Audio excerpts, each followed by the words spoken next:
Rural Heritage on RFD TV is brought to you by Rural Heritage Magazine, a bi-monthly magazine featuring articles about farming and logging with draft animal power, small-scale diversified family farming and homesteading, and other aspects of our rich rural heritage.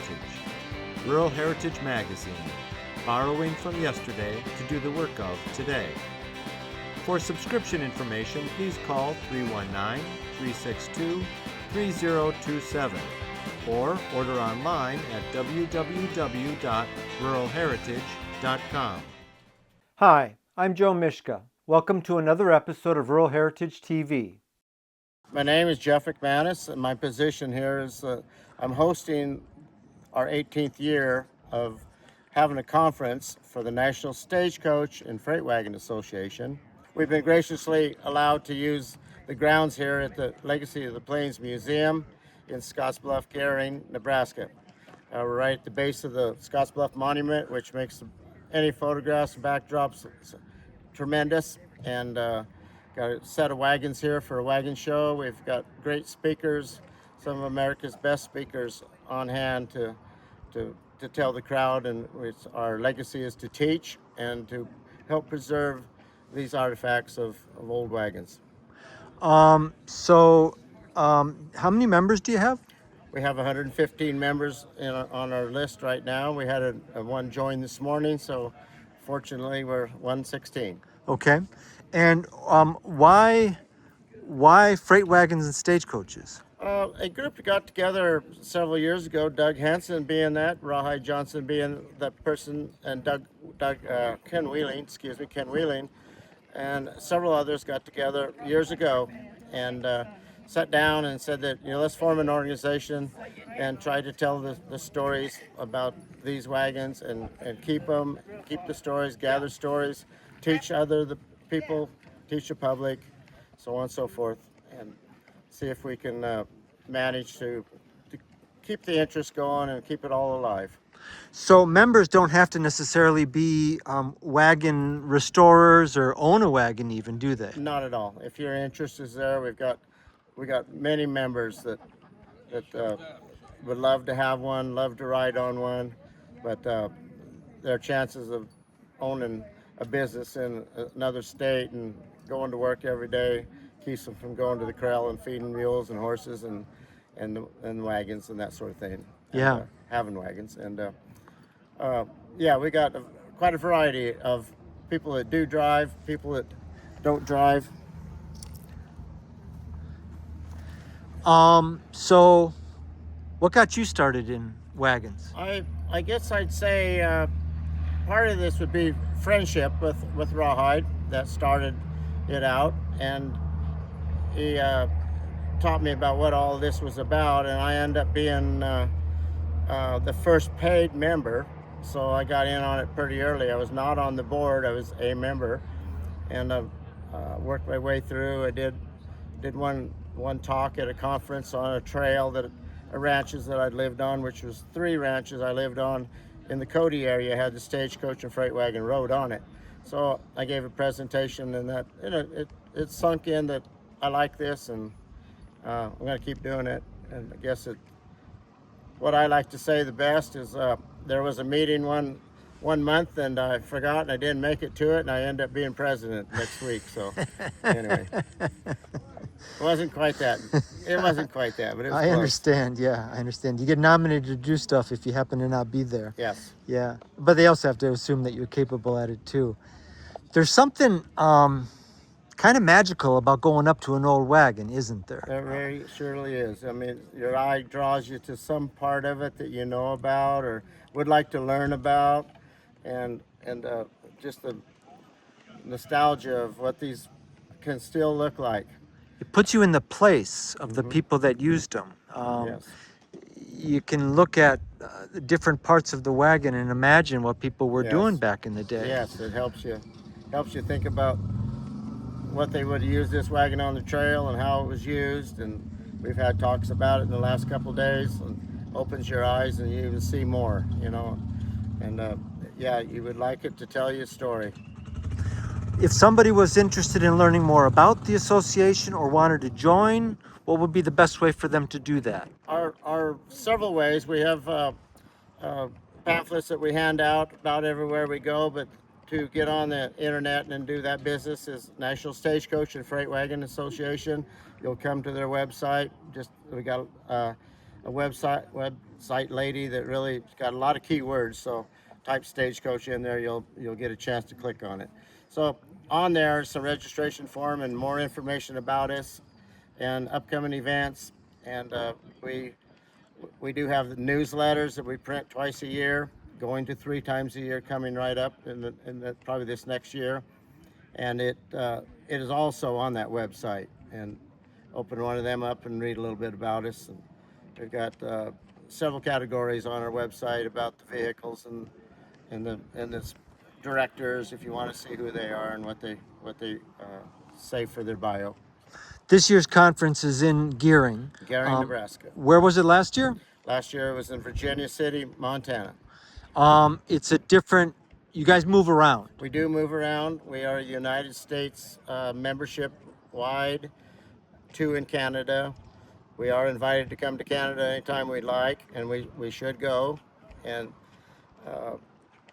we move it around so that not everybody has to travel 1,200 miles to get somewhere. It might be a 400-mile, 500-mile trip.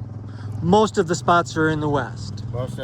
They have been in the West. Yeah, yes. okay. And we do have a couple board members now. They're more east of here in the Missouri country and that sort of thing. And they're fishing to help host one here soon. That's all I need. We do plan to come back here. Okay. All right. It's a great location. It is. It's kind of the center of the United States, actually, and it is not exactly, but it is. And there's a great event going on here, Oregon Trail Days, and you can combine the two together. And we're telling the public a story that Oregon Trail Days is all about.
Thank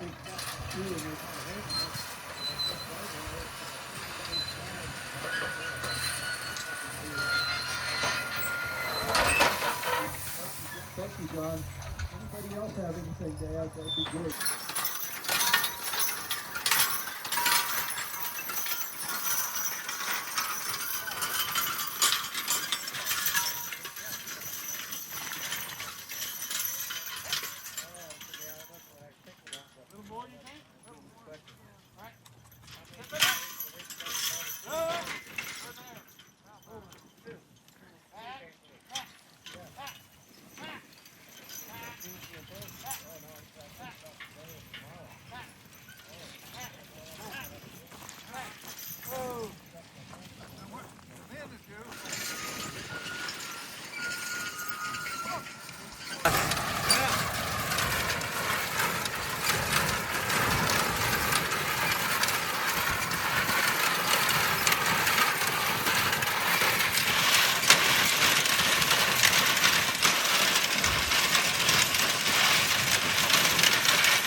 Well, good morning, everybody. Yeah, I'm so happy to be here. It's been a couple years since I've been to one of the Stagecoach and Freight Wagon Association meetings, and it really is fun to share our passion with one another. So I wanted to share with you the design of the prairie schooner and how we come up with the information for this. So we did not have the prairie schooner to exact replicate.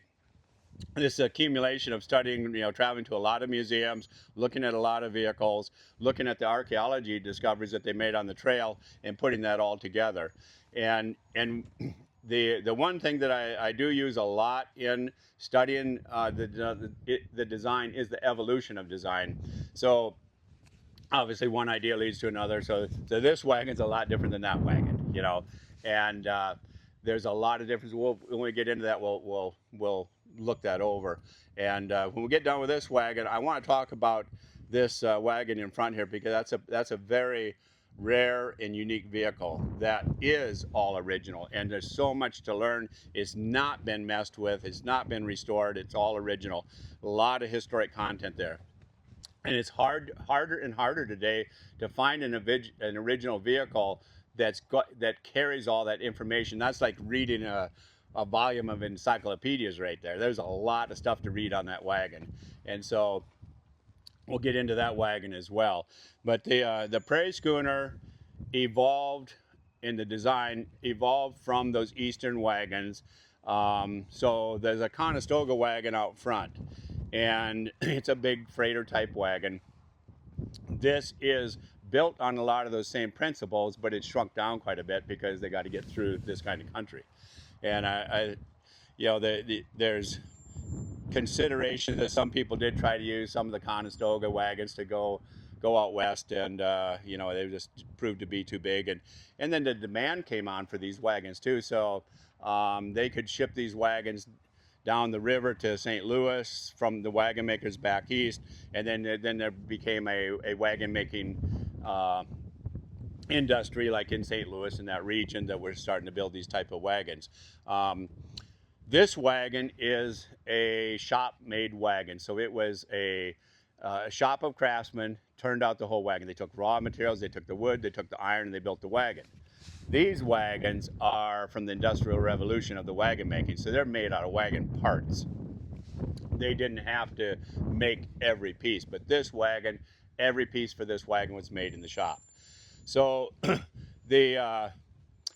going to say this is probably second generation of the Prairie Schooners, because the first generation of Prairie Schooners had stiff poles in them, and the journals you'll read on the trails were that you're going to want a drop pole in your wagon. You don't want a stiff pole, but all those wagons back east, the developed country, it had, they built roads. They got, made river crossings. They got that developed, and the stiff poles were good. They saved the horses' necks and stuff. But you get out in this country where you're going to drop off a ravine, come up through a washout, whatever, you needed the drop pole. And so what we're talking about there, of course, is the fact that pole hinges up and down. So you come up against climbing up out of a ravine, you couldn't do this with a stiff pole, obviously, And so your Stagecoach, like in front of us here, has a stiff pole, but it's not the cross-country rig that this is.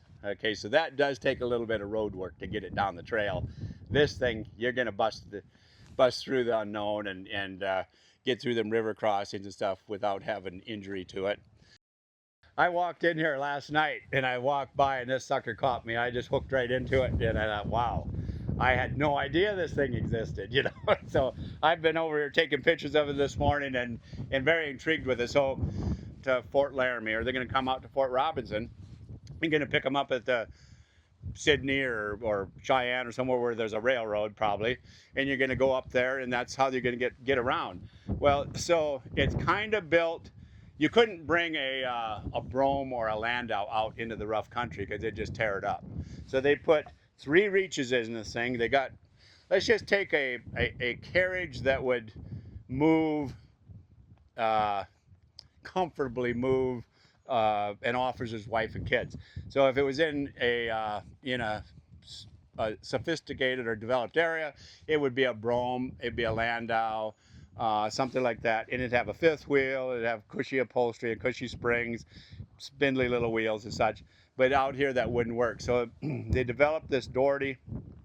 It has 3 reaches, it has 4 elliptical springs on it, so every corner of the coach is supported. It has doors, it has curtains, and it has a driver's boot, and it's got a place on the back, a luggage area to put their belongings as they're on the trail. What I really like about this vehicle is the fact that it's untouched, it's unrestored. Somebody didn't rebuild it and remake it into their design. This is the original vehicle. I would date this probably about 1870. Yeah, could pretty easily date 1870. So, and how I'm that thought is coming into my mind. I'm looking at the components on it. These are hand forged steps. The traction on these steps is etched in with a like an engraver's chisel, and they're not. So, we were talking. Gene and I were talking about that little buggy over there. Well, it's all made out of jobber parts. The builder of that could buy a step and a dashboard and a seat and an axle and all this stuff. This thing is all produced by hand, much like that Prairie Schooner. So all this forging that I'm seeing, beautiful forging on the push rods, on the brake, and just like they didn't have to do this, but they did a dog leg on the hound here, and it added some strength to it, but it added a lot of style to it. And this comes from an era where the blacksmith was he was artistic, he was form over function, not function over form. So that's something we see eroding. So when I look at vehicles that I try to date them, a historic vehicle, you start with that wagon there and you end up with a 1950 trailer that you pull behind your tractor. All that cool stuff is gone. It is function over form. It's got a box and 4 wheels, and all the cool stuff is gone. Back in this time, it was form over function. So all this stuff looks cool. This is pretty. This is nice. This is awesome, you know. And that's just the way the trade was. And so this is a very historic piece. It's very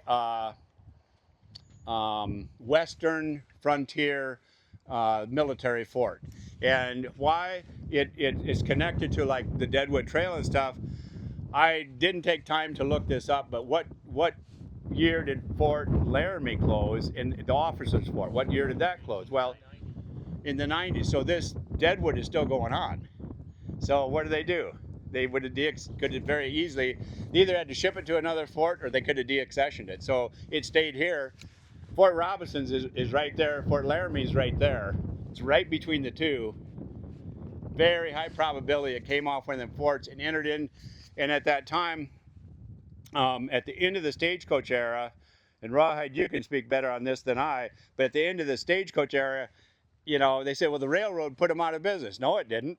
It just brought up more short line business, because you still had to get, so the railroads here, we had to get stuff from here to there, and so This program is available for purchase.